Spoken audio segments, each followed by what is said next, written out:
तो अपन वो जो कल बात कर रहे थे इमोशनल की, उसको क्या करें? इमोशनल, हाँ, इमोशनल इंटेलिजेंस ला सकते हैं ना, हाँ, बिल्कुल। वहीं से बात करते हैं, इमोशनल इंटेलिजेंस। और दूसरा वर्ड हमने क्या दिया था? Analysis paralysis. इन एनालिसिस दो। पैरालिसिस की बात की थी। तो हम्म, उसी से अपन कंटिन्यू शुरुआत करते करते हैं थोड़ा सा। और वैसे भी आज कारगिल दिवस है, थोड़ा सा शहीदों को अपन को भी सम्मान के लिए आज दो शब्दों के साथ शुरुआत करेंगे ठीक और वहीं से आएंगे, क्योंकि आज 26 जुलाई है। तो ठीक, करिए। है ना। तो बस 2 मिनट मैं सेटअप को ऑन कर लूँ। बाकी सब चीज़ें तो हैं। ठीक। नमस्कार फ्रेंड्स, बहुत बहुत अभिनंदन, स्वागत हमारे लाइव प्रोग्राम, लाइव सेशन पे। आज एक विशेष और खास दिन है। आज 26 जुलाई, और आप कहेंगे 26 जुलाई क्यों खास? 26 जुलाई साहब इसलिए खास है कि आज के दिन से ही भारत का पूरे एशिया में एक डंका बजा, एक शौर्य के नाम पर, एक शक्तिशाली राष्ट्र के नाम पर उभर के फिर से सामने आया था भारत।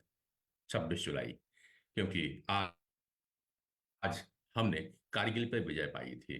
ज्यादा इतिहास पे बात नहीं करेंगे, कारगिल दिवस आज सबको मनाना है। वैसे भी मौसम फहराया जा रहा था घाटी के ऊपर में, टाइगर हिल के ऊपर में। ऐसा ही सुहाना मौसम था, ऐसी ही बरसातें थी।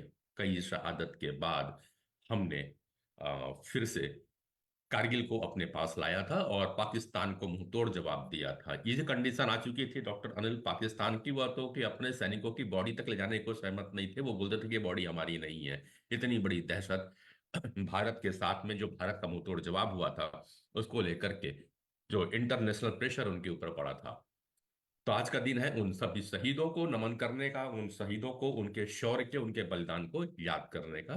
हम डॉक्टर अनिल और एससीजी के प्लेटफॉर्म से मैं नरेंद्र पांडे सभी को, सभी शहादी शहीदों को, सभी वीरों सपूतों को हम अपनी नमन करते हैं। उनके शहादत को हम उनके शौर्य को हम नमन करते हैं, प्रणाम करते हैं। उनकी वीर गाथाओं को हम याद करते हैं। और आज हम भी कारगिल के विजय के इस शौर्य दिवस पे अपने आप को प्रस्तुत करते हैं। और इसके साथ, क्योंकि जब ये जुड़ता है तो कहीं ना कहीं इमोशन जुड़ता है। कि लता मंगेशकर का वो गाना जब अनिल जी आता था टीवी पे कि जरा याद करो कुर्बानी, तो शायद ऐसी कोई आंखें नहीं रही होगी जो नम ना हो जाती हो। और आज भी जब कारगिल के उन वीर सपूतों की माताएं और उनके धर्मपत्नियां जब सामने टीवी स्क्रीन पे आती है, तो अनायास ही आंख से आंसू बहने लगते हैं, गला रुक जाया करता है। यह है इमोशन। डॉक्टर अनिल जी। बहुत बढ़िया बात कही, और आपने आज का संदर्भ भी बहुत अच्छा लिया। सब प्रथम सभी शहीदों को नमन, प्रणाम और श्रद्धांजलि। पांडे जी, इसी बात को आगे लेके चलते हैं। ऐसा क्या होता है हम्म, कि जो ये सैनिक होते हैं, हम्म, कारगिल के युद्ध की बात करें, हमने, हम्म, मैं एक कैप्टन साहब से मिला था अभी कुछ दिन पहले ही। वो कारगिल में उन्होंने अपना पूरी शौर्य गाथा सुनाई, कैसे उन्होंने कारगिल को विजयी किया। और वो हम्म, बच तो गए, 20 गोलियां उनको लगी, और लगने के बाद उन्होंने अपने साथियों को बचाया, फिर वहां पर झंडा लहराया। ऐसा क्या होता है कि इस इंसान के अंदर, इस सैनिक के अंदर एक अद्भुत क्षमता आ जाती है, कई गुना ज्यादा अपने शरीर की क्षमता से हम्म, ज्यादा शक्ति के साथ वो लड़ पाता है। जी। यानी इसके अंदर की बात होती है देशभक्ति की भावना। और ये देशभक्ति की भावना मतलब इमोशन, किसके प्रति? अपने देश के प्रति, अपनी मातृभूमि के प्रति। और ये कहां पर होती हैं? ये होती है माइंड में। तो हम्म, यानी माइंड में जब एक पॉजिटिव इमोशन का ज्वार भाटा आता है, तो ये शरीर कुछ भी कर सकता है, कुछ भी कर सकता है। हम्म, और यही रीजन होता था, जो वीर गस की गाथाएं, वीर रस की गाथाएं जो सुनाई जाती थी युद्ध के दौरान।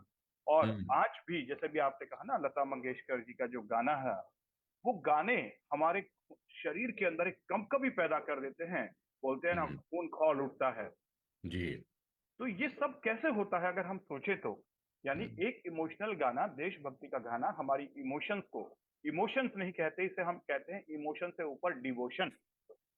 डिवोशन। एक डिवोशन, डिवोशन, हम्म, एक है इमोशन और एक है डिवोशन। जी। तो जब डिवोशन आता है किसी भी चीज के प्रति, देश के प्रति डिवोशन देशभक्ति कहा जाता हम्म, है ना? भगवान के प्रति डिवोशन भक्ति कहा जाता है, राइट हम्म, ना? तो जब डिवोशन आ जाता है ना, तो फिर आदमी कुछ भी कर गुजरता है। समझ रहे हैं बात? ब्रह्मा, हम्म, विष्णु, महेश, ये हम्म, तीनों आपके अंदर हैं। ब्रह्मा, विष्णु, विष्णु, महेश। हम्म, ब्रह्मा कौन? ब्रह्मा आपका माइंड। विष्णु कौन? विष्णु आपका ब्रेन। और हम्म, महेश कौन? महेश आपकी बॉडी। ये जो बॉडी है ना, 60 ट्रिलियन सेल की एक अद्भुत मशीन है।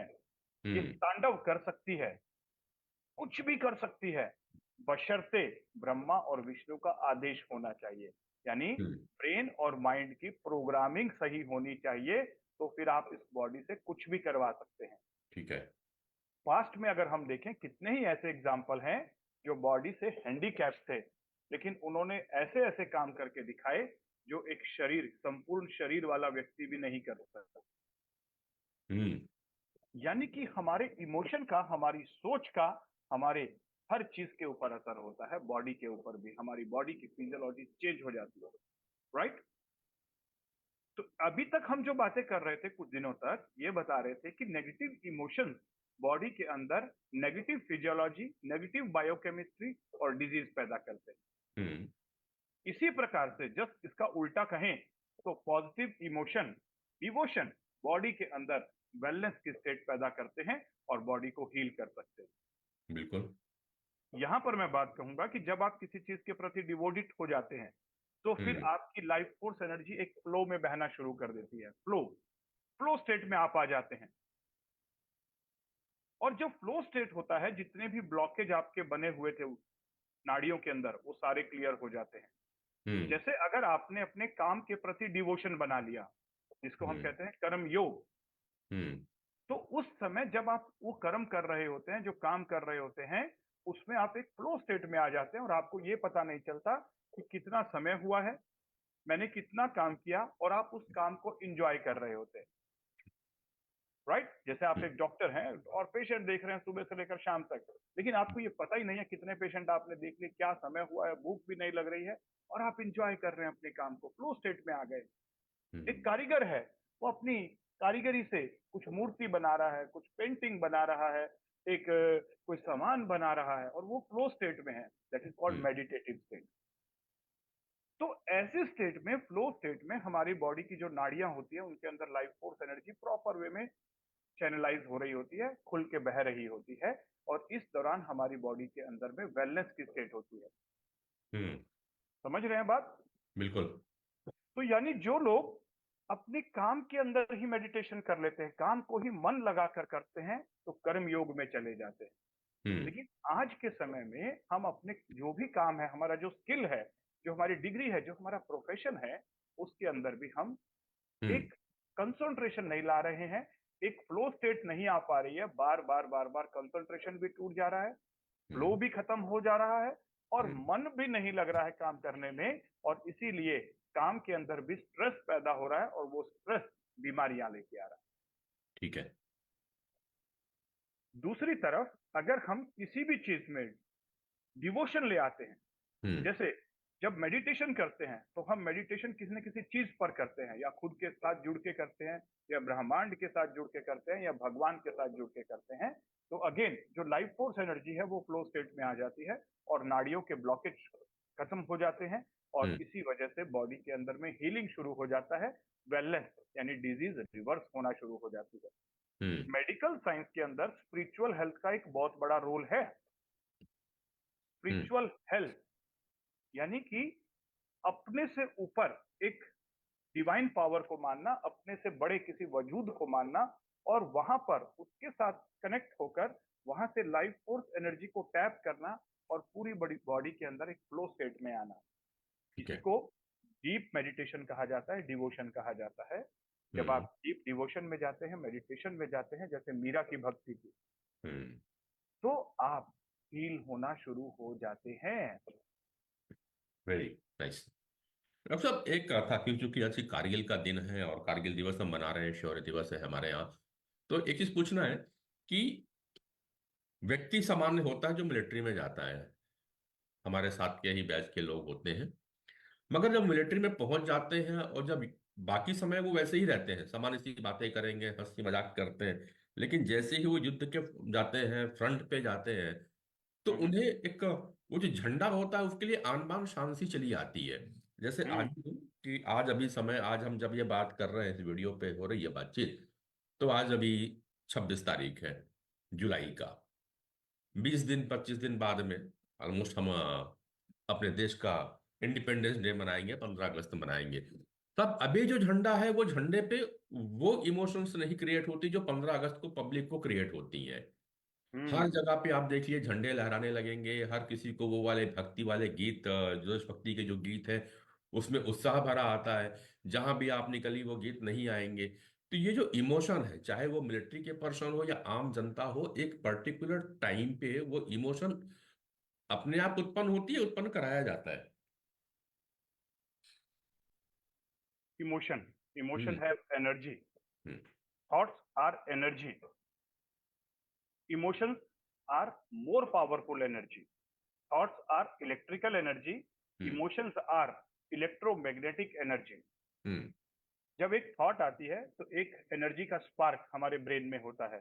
हम्म। जब एक इमोशन आती है तो इलेक्ट्रोमैग्नेटिक फील्ड हमारे ब्रेन के चारों तरफ क्रिएट हो जाता है। और जब हम्म। डिवोशन आती है, डिवोशन, हम्म। हम्म। तो फिर ये इलेक्ट्रोमैग्नेटिक फील्ड कई गुना इंटेंसिफाई हो जाता है। हम्म।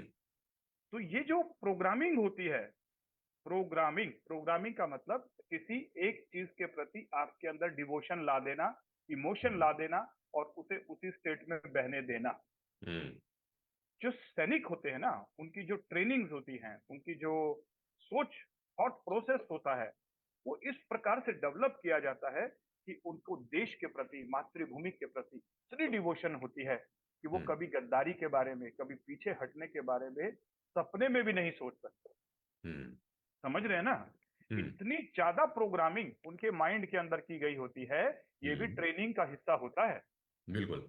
इसी को तो जो हम वफादारी कहते हैं, देश के प्रति ये वफादारी, जो देश के आप प्रति बता रहे विश्वास। हैं कि ये प्रोग्रामिंग की जाती है ट्रेनिंग के दौरान, तो चलो अब मैं सामान्य जनता की ओर आता हूँ, क्योंकि हम लोग आम जनता के साथ जुड़े ये प्रोग्राम कर रहे हैं।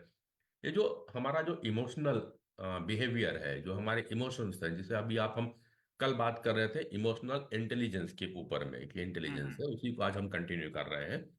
तो इस इमोशनल इंटेलिजेंस का किसी व्यक्ति के, किसी पर्सन के पर्सनालिटी से कैसा संबंध होता है, क्या नाता है उनका पर्सनालिटी के साथ में?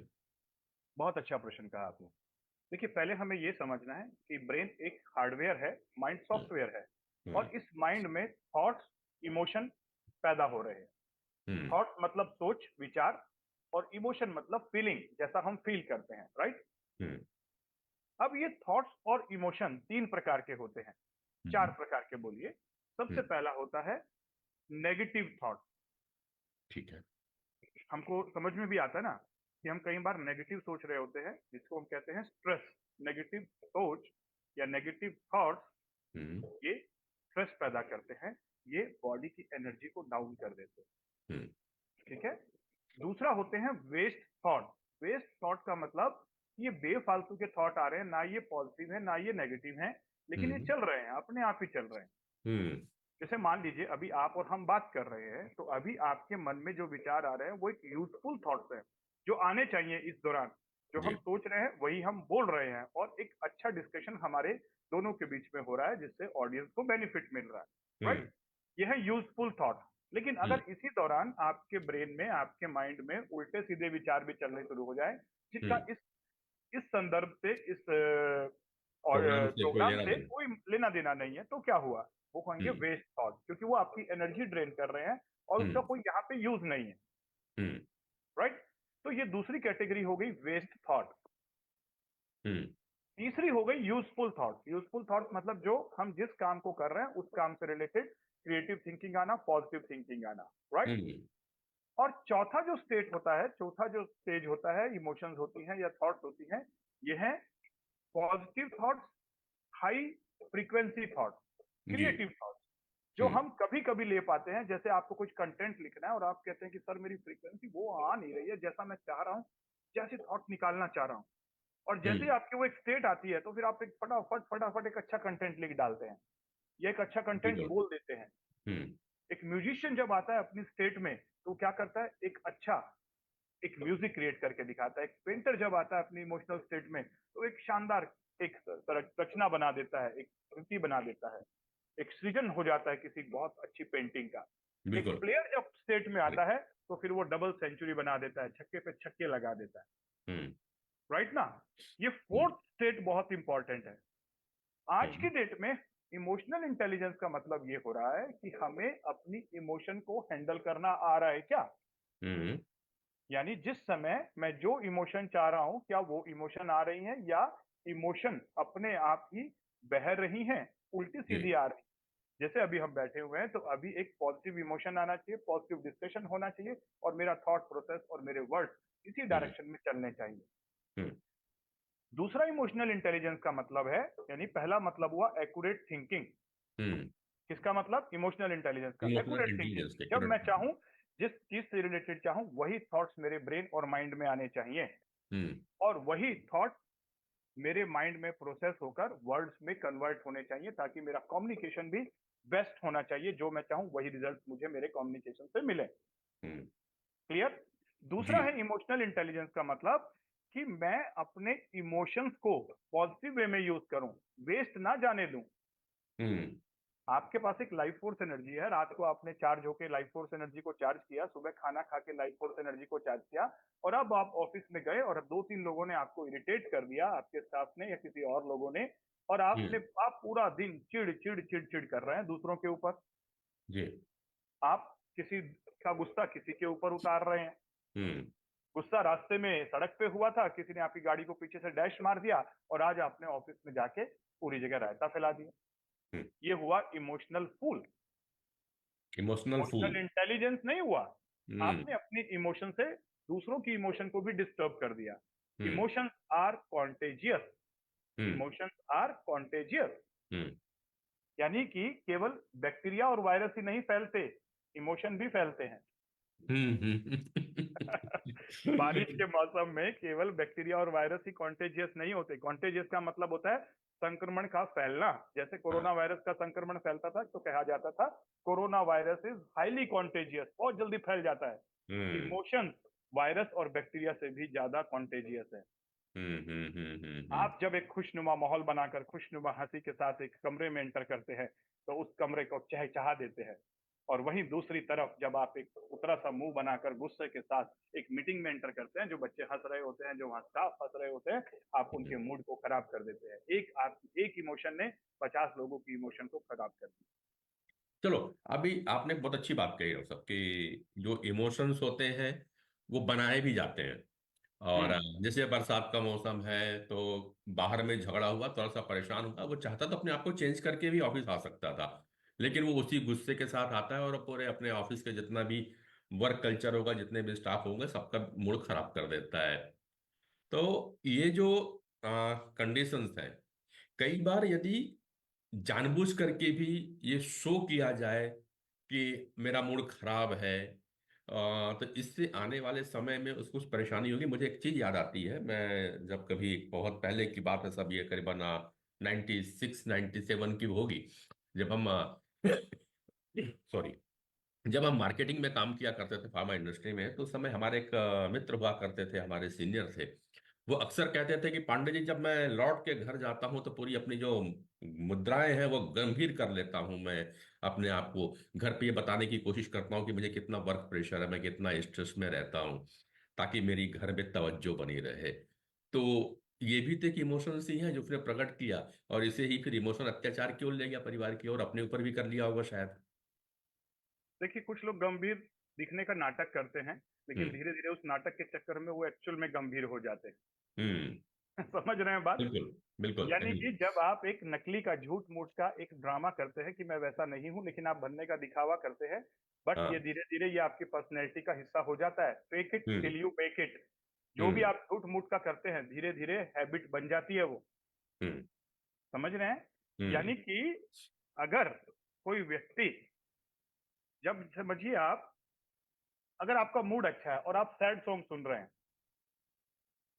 तो मूड मूड अच्छा खराब। था लेकिन हम्म। सैड सॉन्ग सुनने शुरू कर दिए, हम्म। तो धीरे धीरे क्या होगा, आपका मूड भी सैड होना शुरू हो जाएगा। हाँ, बड़ा और अच्छा आपका संदेश है। मूड बड़ा अच्छा सैड था। संदेश है। बड़ा अच्छा संदेश है साहब। ये जो मौसम चल रहा है ना, इसमें लोगों को बड़े वो दुख भरे गाने, सैड सॉन्ग सुनने का बड़ा मन करता है। हाँ, और लोग कहते हैं कि सर गम भुलाने के लिए हम सैड हाँ। सॉन्ग सुनते हैं। नहीं, हाँ। गम भुलाना है तो अच्छे सॉन्ग सुनिए, खुशी के सॉन्ग सुनिए। अगर आपका मूड उदास है और आप उदासी भरे गाने सुनेंगे तो और मूड डाउन चला जाएगा। हम्म। Emotions are contagious.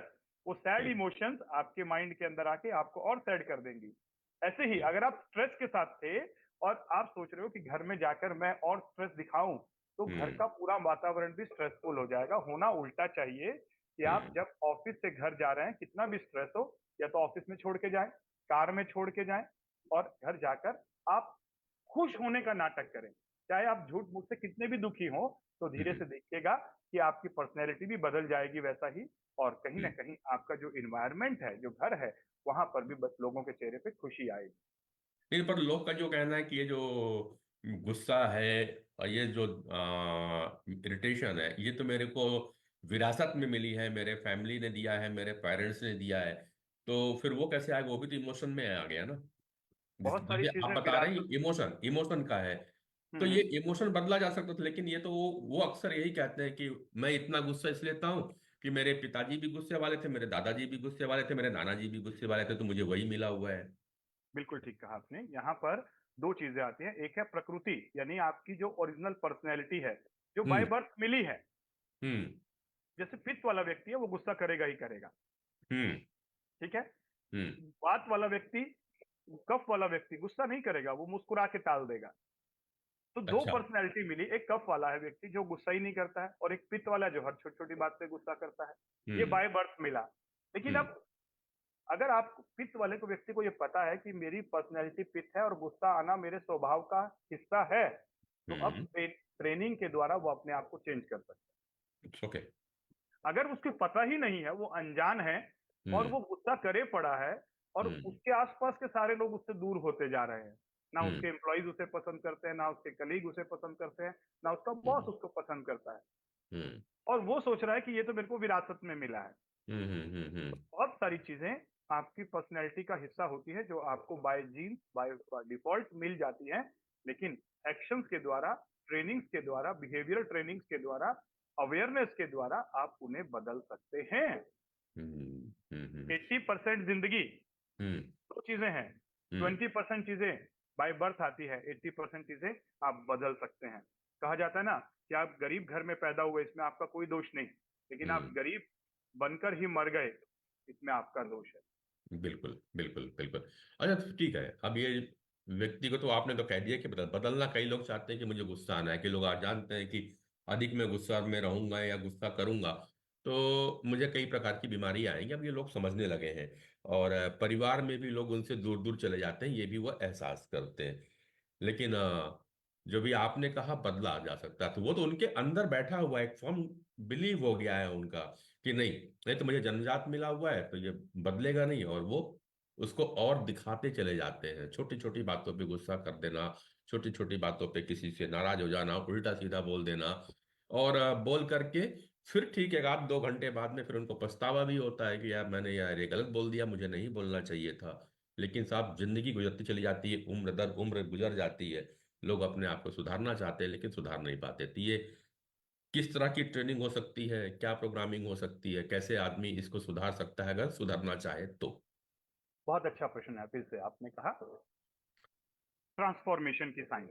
हम्म। क्या ट्रांसफॉर्म किया जा सकता है अपने आप को और अपनी लाइफ को? हम्म। यस।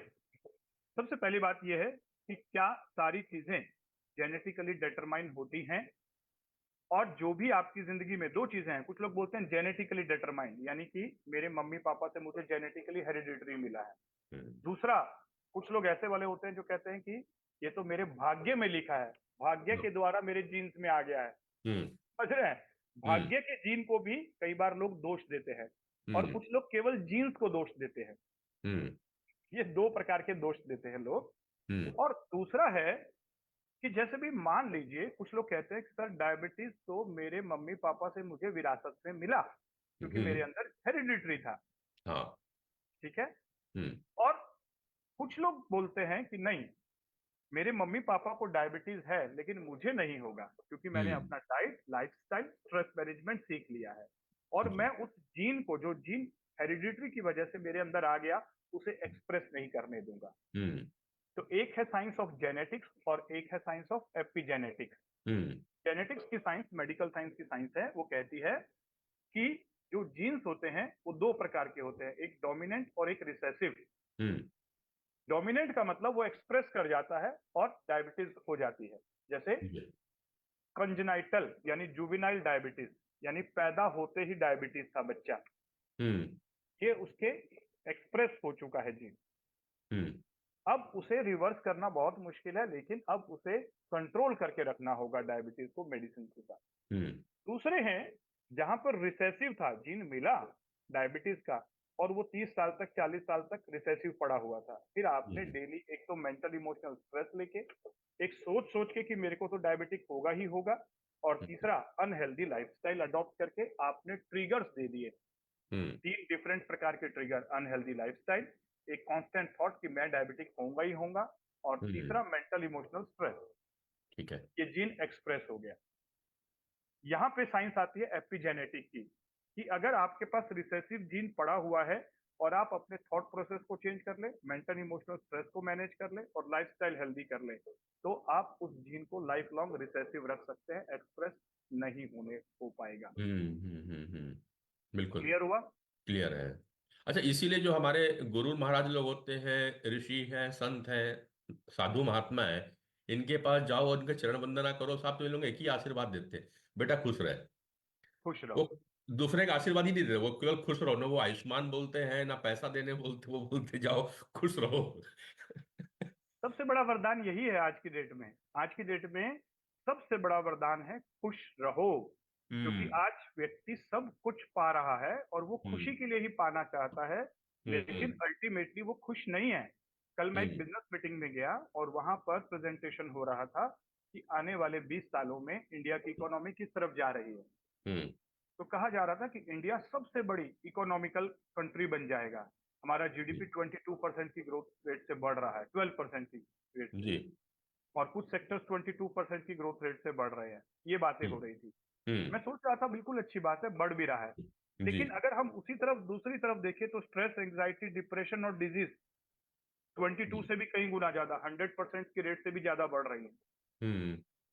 तो एक तरफ हम इकोनॉमिकल फाइनेंशियल ग्रोथ पा रहे हैं और दूसरी तरफ बीमारियां कई गुना बढ़ रही हैं। तो हम्म। ऐसी ग्रोथ का कोई मतलब है क्या? हम्म। अगर पांडे जी मैं आपको कहूं कि आज अभी आप मान लीजिए आपके पास 5 करोड़ हैं और अगले 10 साल के बाद आपके पास 100 करोड़ आ जाएंगे हम्म। और साथ ही साथ 100 बीमारियां आ जाएंगी, हम्म। तो क्या आप ऐसा वरदान लेना चाहेंगे? अरे नहीं साहब, अपन तो भैया 1 आध लाख में ही खुश हैं। तो यानी कि, जिंदगी जिंदगी ऐसी हंसते मस्ते कट जाए साहब, यही बहुत है।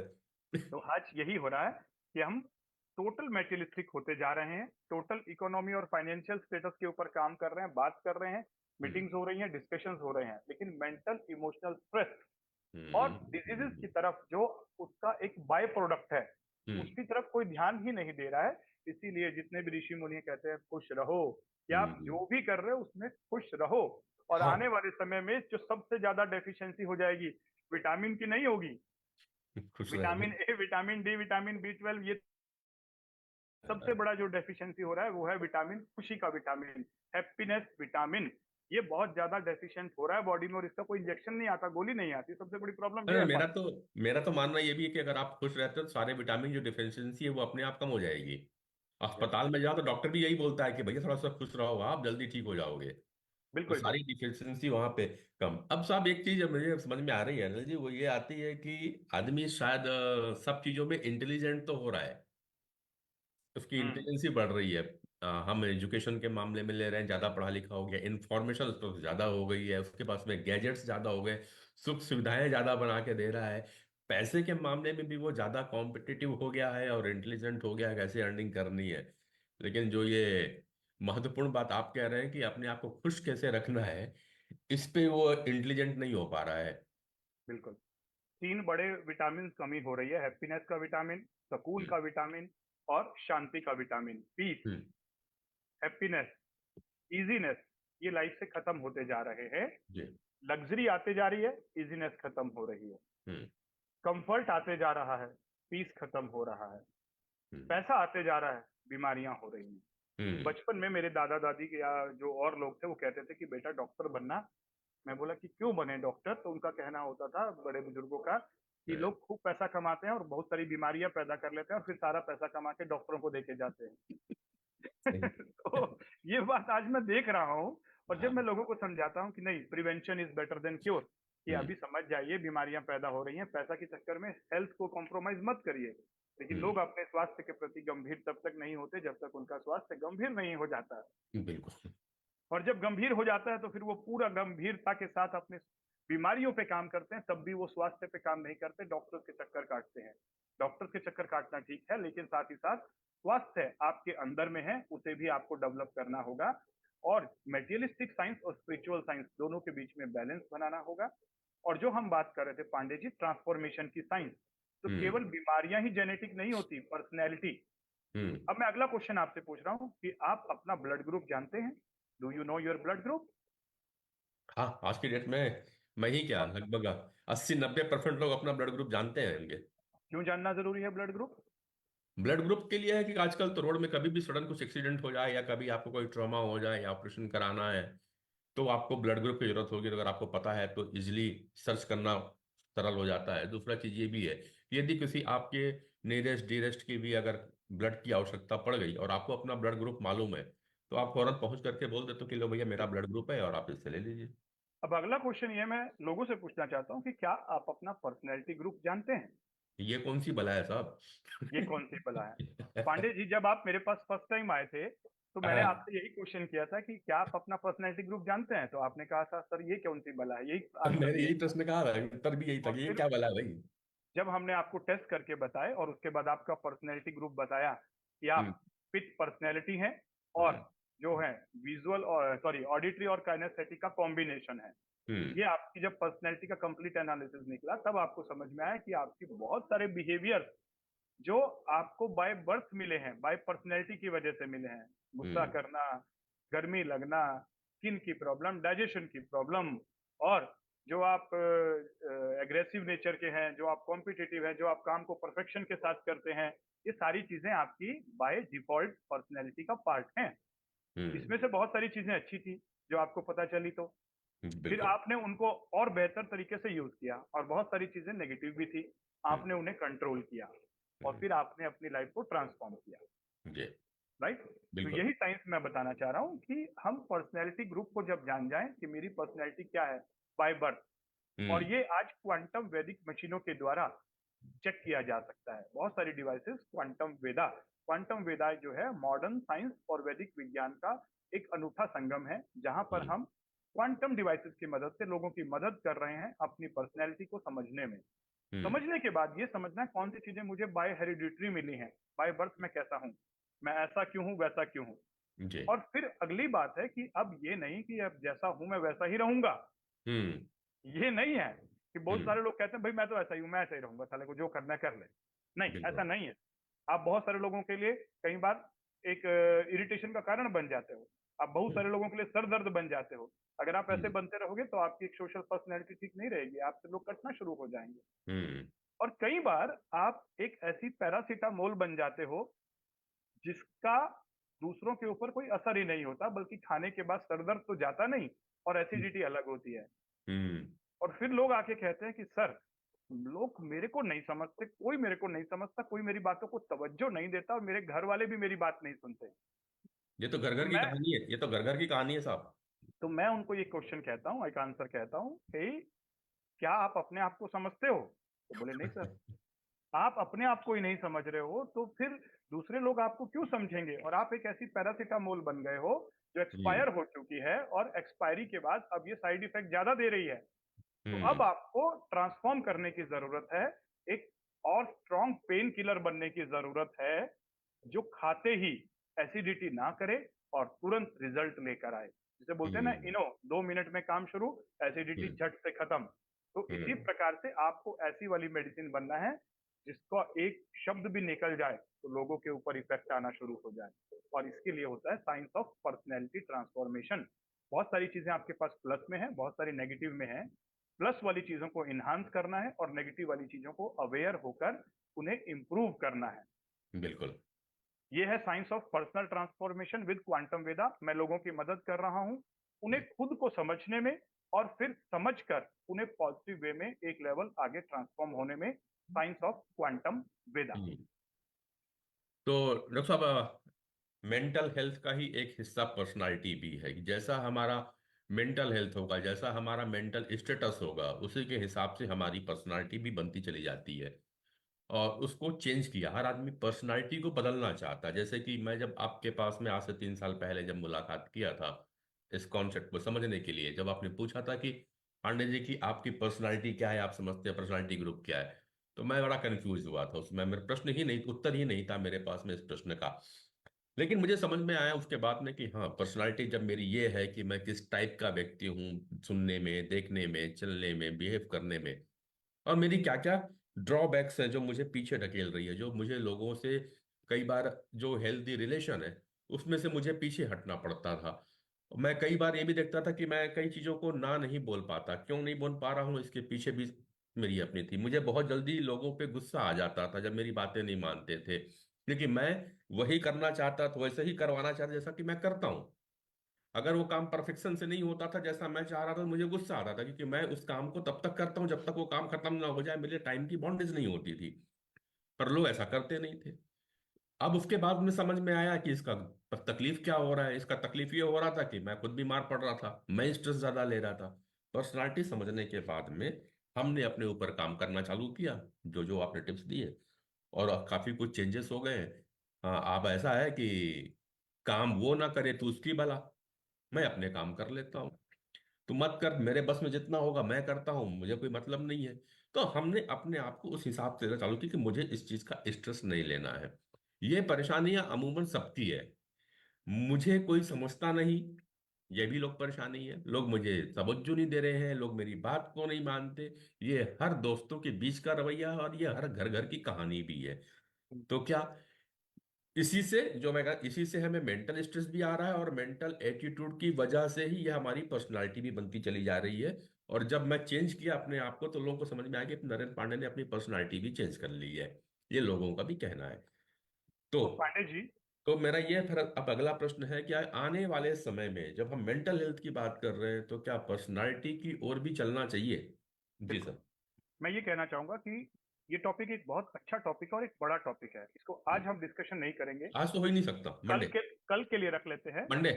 मंडे के लिए। कल सैटरडे कल, संडे छुट्टी रखेंगे। ठीक है, सैटरडे संडे ऑफ रहेगा, मंडे जी। को हम मिलेंगे।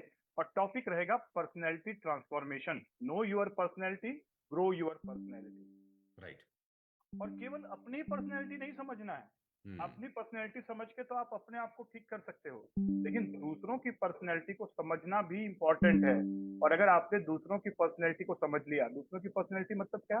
दूसरों के माइंड को रीड करना, दूसरों की बॉडी लैंग्वेज को रीड करना, दूसरों हम्म। की पर्सनैलिटी को रीड करना, और फिर उसे अपने तरीके पे लेकर आना। जो आप चाहते हो वही सामने वाला करेगा। हम्म। राइट। साइंस बिल्कुल। Of persuasion. हम्म। कैसे लोगों से अपनी बात मनवाएं, कैसे हम्म। अपने आप को इफेक्टिव वे में रखें, कैसे हम्म। लोगों से हाँ बुलवाएं। ये जी। दोनों चीजें बहुत इंपॉर्टेंट है। पहले खुद के साथ जुड़ना, फिर दूसरों के साथ जुड़ना, और लोगों को विन विन सिचुएशन क्रिएट करके इमोशनली इंटेलिजेंट बनना। ये हम्म। डिस्कशन होगा मंडे को। तो टॉपिक क्या रखेंगे? Personality transformation. Grow your personal. Personality, know your personality, know your personality, grow your personality. Grow your personality. ठीक है। तो इस विषय के साथ चलेंगे, और आज फिर हम आपसे इजाजत लेंगे। आप सभी को बहुत बहुत शुभकामनाएं देते हैं, बधाई देते हैं। और आज का दिन वीर गाथाओं का दिन है।